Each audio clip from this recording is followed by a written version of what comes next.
फर्श को घिसो, संगमरमर को घिसो अच्छी तरह।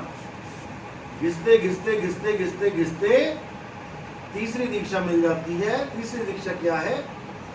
जब तुम्हें अपना स्वरूप दिखाई देने लग जाए। कुछ फर्श इतने अच्छे चमका रखे होते हैं लोगों ने कि तुम उसमें अपना चेहरा देख सकते हो, ऐसे चमके होते हैं। मॉल में जाके देखो, तुम्हें अपना ही रूप दिखाई देने लग जाएगा। लेकिन अगर उसमें मिट्टी चढ़ी हुई हो तो नहीं दिखाई देगा। इसी प्रकार हम आत्मा हैं, लेकिन जो हम हैं उसे हम महसूस ही नहीं कर पा रहे। ये पंखा चल रहा है, इसमें दो चीजें हैं। एक तो लोहे का पंखा है जो तुम दुकान से लेके आए थे। जब लेके आए तो 3 हिस्सों में मरा पड़ा था।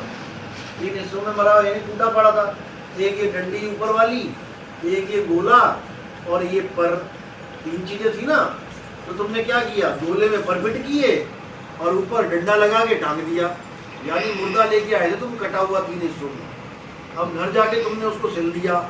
जब मुर्दे को सिल दिया तो क्या वो जिंदा हो जाएगा? मुर्दा खरीद के लाओगे, घर में जाके जिंदा हो जाएगा क्या? नहीं होगा। लेकिन ये देखो जिंदा हो गया, भाग रहा है। क्या ये दुकान में भी ऐसे भाग रहा था? नहीं भाग रहा था, मुर्दा पड़ा था। लेकिन तुमने जाके यहाँ पे टांग दिया तो ये भागने लगा। ये टांगने से भागने लगा क्या? कुछ डला ना इसमें? क्या डला? बिजली। अब बिजली की वजह से ये मुर्दा भाग रहा है। बिजली की वजह से ये मुर्दा 200 की स्पीड में भाग रहा है और तुम इसको देख के कह रहे हो वाह ये तो जिंदा है, ये तो चल रहा है, जिंदा है। कब तक जिंदा है? जब तक स्विच ऑफ नहीं करते। तो बिजली है आत्मा और पंखा है शरीर। पंखा चल रहा है इसलिए हम कह रहे हैं पंखा जिंदा है। ऑफ कर दिया, बिजली खत्म कर दी, नहीं पहुंचने दे रहे वहां तक, तो हम कह रहे हैं पंखा रुक गया, मर गया, यानी पंखा मुर्दा हो गया। अब ये बताओ कि ऑन करने से लेके ऑफ करने तक के बीच में क्या पंखा जिंदा था? क्या पंखा जिंदा था? जिंदा का मतलब होता है जो खुद से चले। नहीं था, यानी चलता हुआ भी मुर्दा था और ऑफ करने के बाद भी मुर्दा है। इसी प्रकार ये शरीर 5 तत्वों का है। 5 तत्व क्या है? आकाश, वायु, अग्नि, जल और पृथ्वी। ये 5 तत्व जिंदा हैं कि मुर्दा हैं? मिट्टी से बात करिए कभी, और पहने की हालत तेरा, क्योंकि जवाब दिया उसने। कभी हवा से बात करी है? हवा कितनी स्पीड में जा रही है आज? जवाब मिलेगा क्या? कभी आसमान से बात करी? कभी पानी से पूछा आज क्या डिग्री टेम्परेचर है तुम्हारा? नहीं बता रहे। क्यों? मुर्दा हैं। अब ये 5 तत्व मुर्दा हैं, तो 5 तत्व यानी इन 5 तत्वों के द्वारा ये 5 तत्व का मुर्दा शरीर बना दिया, तो ये जिंदा हो जाएगा क्या?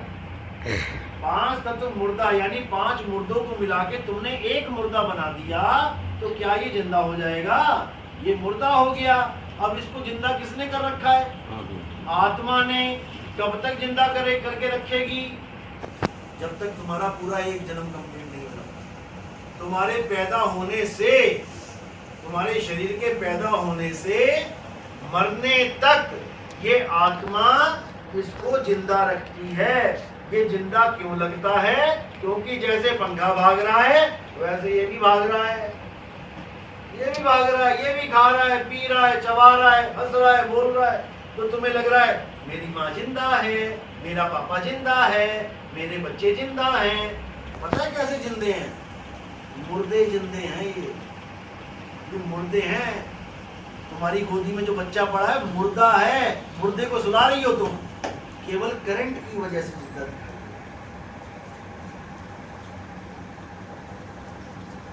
जितने भी शरीर हैं ये 50 किलो का, 60 किलो का, 70 किलो का लाशें हैं। ये तुम्हें जिंदा केवल इसलिए लग रही हैं क्योंकि आंखें टिमटिमा रही हैं, मुंह बोल रहा है, कान से सुन रहा है, खा रहा है, पचा रहा है, तुम्हें लग रहा है जिंदा है। जैसे गाड़ी मुर्दा है कि जिंदा है?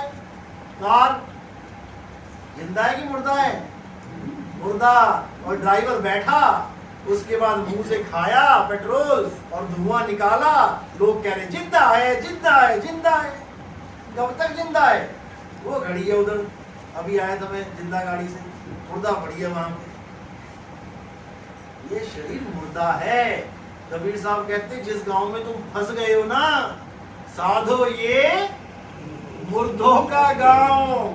भजन सुनो, साधो ये मुर्दों का गांव।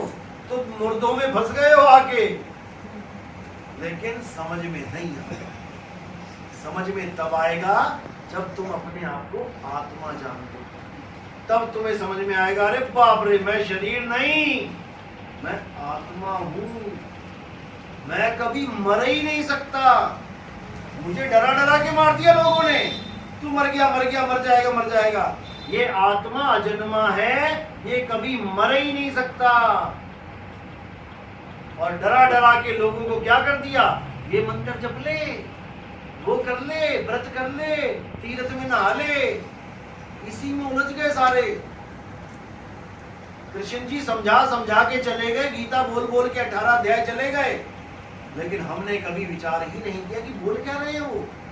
हम कहां पे दौड़े दौड़े जाते हैं, बस पैर छू लो पैर छू लो पैर छू लो।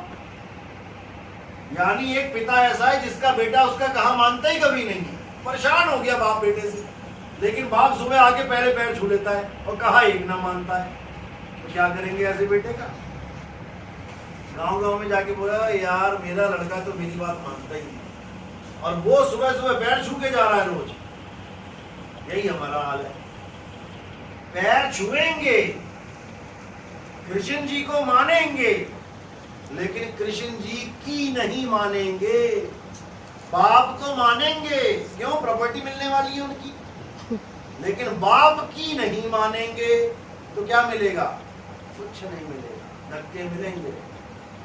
इसीलिए कबीर साहब ने कहा, उन्होंने भी कहा, मेरी गाय गाएगा और 3 लोक में धक्के खाएगा, मेरी गाय बुझेगा तो सत्य लोक को सूझेगा।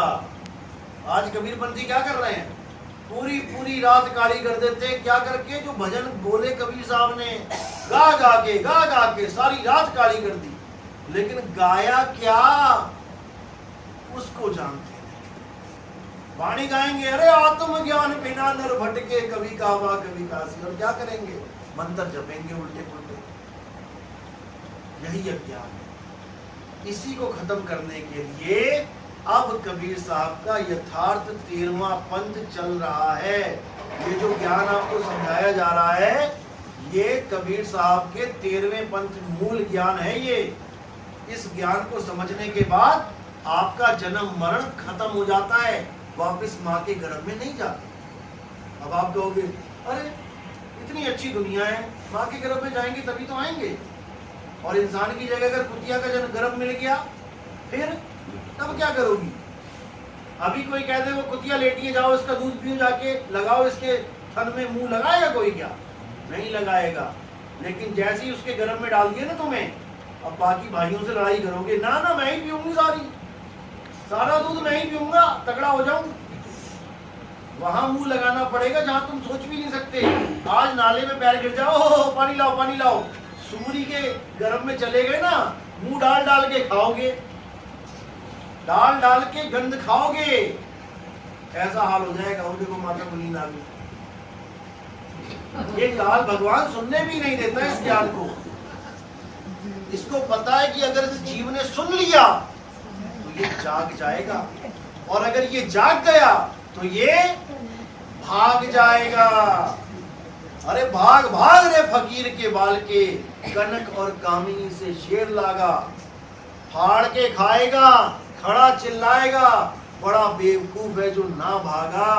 बचे नहीं नीमी ऋषि, बचे नहीं लिंगी ऋषि, ऋषि नारद मुनि को चाप डाला, कहे कबीर बचेगा सोई, करे सत्संग दिन रैन जागा। जो दिन रात जागा रहेगा, जागेगा मतलब ये नहीं आंखें खोल के जागना है, जागा रहेगा का मतलब जो दिन रात अपने बोध में रहेगा कि मैं शरीर नहीं हूं, मैं आत्मा हूं, वो कभी नहीं मरेगा। और जो अपने आप को आदमी और औरत मान के बैठा हुआ है, मरोगे, मर जाओगे एक दिन। इसलिए कबीर साहब ने कहा हम ना मरिब, अरे मरिब संसारा, हमको मिला जियावन हारा। मुझे वो आत्मा मिल गई जिसको पाके मैं अमर हो गया। वही हीरा है मीराबाई का, राम रतन है मीराबाई का। पायो में नाम रतन, धन पायो वस्तु अमोलक, दी मेरे सतगुरु। अब कई लोग कहते हैं मीराबाई तो कृष्ण जी की पुजारण थी, कृष्ण जी की मूर्ति लेके घूमती थी, तो भैया सतगुरु कहां से आ गया बीच में? सतगुरु कहां से आ गया बीच में? वस्तु अमोलक दी मेरे सतगुरु। कौन है सतगुरु मीराबाई का? रविदास जी। रविदास जी हैं उनके गुरु। और रविदास जी को हीरा किसने दिया? कबीर साहब ने। रविदास जी को कबीर साहब ने हीरा दिया। रविदास भी निर्गुण भगत थे, गंगा माता को देने जाते थे, वो 1 रुपया मेरा भी चढ़ा देना, समझ रहे हो? लेकिन इन सब के भरम कबीर साहब ने तोड़े। मीराबाई कृष्ण जी की पुजारन थी। कृष्ण जी की पुजारन हो तो अच्छी बात है, लेकिन कृष्ण जी के शरीर की पुजारन बन बैठी थी, मूर्ति लेके घूमती थी। तब रविदास जी ने मूर्ति छुड़वाई। अरे छोड़ इसे, तुझे असली नोट चाहिए तो कृष्ण जी की आत्मा को जान, यानी करंट को जान। अब ये पंखा करंट को जानने के लिए क्या अमेरिका वाले पंखे को छू के देखेगा कि करंट आ रहा है कि नहीं? क्या करेगा ये पंखा? जो करंट अमेरिका वाले पंखे में है वो इसमें भी है। ये अपने करंट को जान लेगा तो समझ लो सारी दुनिया के पंखों के करंट को जान लिया। अपनी आत्मा को जानना ही सारे संसार के भगवानों को जान लेना है, सारे संसार के जीवों को जान लेना है। तुम अपने आप को जान लोगे, तुम्हें समझ में आ जाएगा ये सामने कौन बैठा है। जो झटका तुम हो वही झटका वो है। पंखा मत समझ लेना सामने वाले को। जो करंट मैं हूं वही करंट तुम हो। लेडीज और जेंट्स मत समझ लेना सामने वाले को।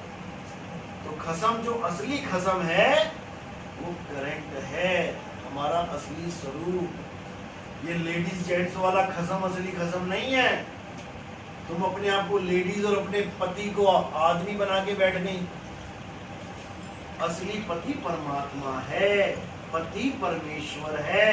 लेकिन ये दारूबाज पति परमेश्वर नहीं है जो तुम्हें लठ मारता है आके। पति परमेश्वर है वो परमात्मा। दास मलूक सलूक कहते हैं, खोजो खसम कबीर, जपो रे मन केवल नाम कबीर। अब खसम कबीर कह दिया तो इसका मतलब ये नहीं कि लेडीज लेडीज देखे खसम। आदमी को खसम की क्या जरूरत है? आदमी कौन सा खसम बनाए? लेकिन आदमी भी खसम बनाएगा, क्योंकि आदमी आदमी नहीं सुरता है। आदमी और औरत दोनों का स्वरूप क्या है? सूरत है। और परमात्मा का स्वरूप क्या है? शब्द है। इसीलिए बोला गया है शब्द गुरु सूरत धुन चेला। सूरत चेला है, शब्द गुरु है। जब तक ये समझ में नहीं आया भूल जाना कि कभी भक्ति कर पाओगे।